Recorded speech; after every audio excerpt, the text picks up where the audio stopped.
আমি শুভেন্দু অধিকারী ঈশ্বরের নামে শপথ করিতেছি যে বিধি দ্বারা স্থাপিত ভারতের সংবিধানের প্রতি আমি অকৃত্রিম নিষ্ঠা ও আনুগত্য পোষণ করিব। আমি ভারতের সার্বভৌমত্ব ও অখণ্ডতা রক্ষা করিব।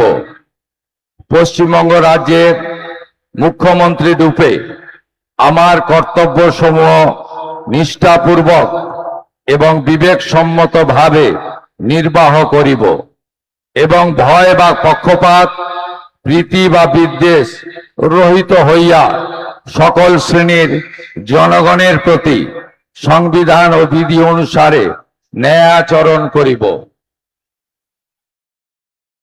আমি শুভেন্দু অধিকারী ঈশ্বরের নামে শপথ করিতেছি যে পশ্চিমবঙ্গ রাজ্যের মুখ্যমন্ত্রী রূপে যে কোনো বিষয় যাহা আমার বিবেচনার জন্য আনিত হইবে বা আমি জ্ঞাত হইব, তাহা মুখ্যমন্ত্রী রূপে আমার কর্তব্য সমূহের যথাযথ নির্বাহের জন্য যেরূপ আবশ্যক হইতে পারে তদ্গতিকে আমি প্রত্যক্ষ বা পরোক্ষভাবে কোনো ব্যক্তি বা ব্যক্তিগণের নিকট জ্ঞাপন করিব না বা প্রকাশ করিব না।